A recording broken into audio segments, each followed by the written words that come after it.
Plus besoin à présent d'acheter ou de composter son ticket dans le bus ou le train.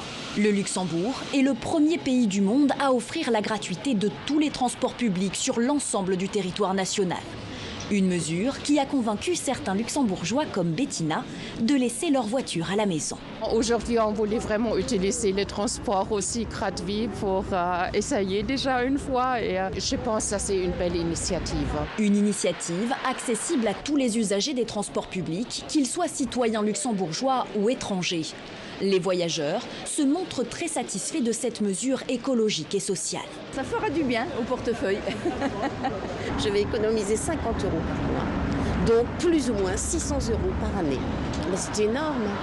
D'autant plus qu'au niveau écologique, ça peut être très intéressant pour beaucoup de personnes qui, je pense, utilisent la voiture pour des petits trajets. Car l'objectif du gouvernement luxembourgeois est de réduire la pollution dans le pays et de diminuer les embouteillages. La capitale du Luxembourg est la 15e ville avec le plus de trafic au monde. La voiture est le mode de transport le plus utilisé. Mais la gratuité des trains, bus et tramways pourrait faire changer le comportement de certains automobilistes. Pour des petits trajets, moi j'habite en ville, donc je pourrais éventuellement prendre le bus pour aller faire mes courses.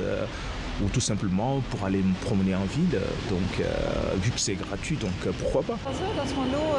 Le vice-premier ministre et le gouvernement luxembourgeois comptent aujourd'hui financer par les impôts les 41 millions d'euros autrefois récoltés chaque année par la vente des titres de transport.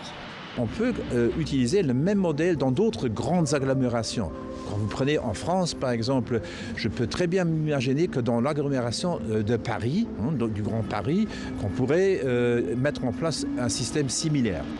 Certaines villes dans le monde ont déjà mené l'expérimentation à plus petite échelle, comme Dunkerque en France, où désormais un nouvel utilisateur des transports publics sur 2 est un ancien automobiliste.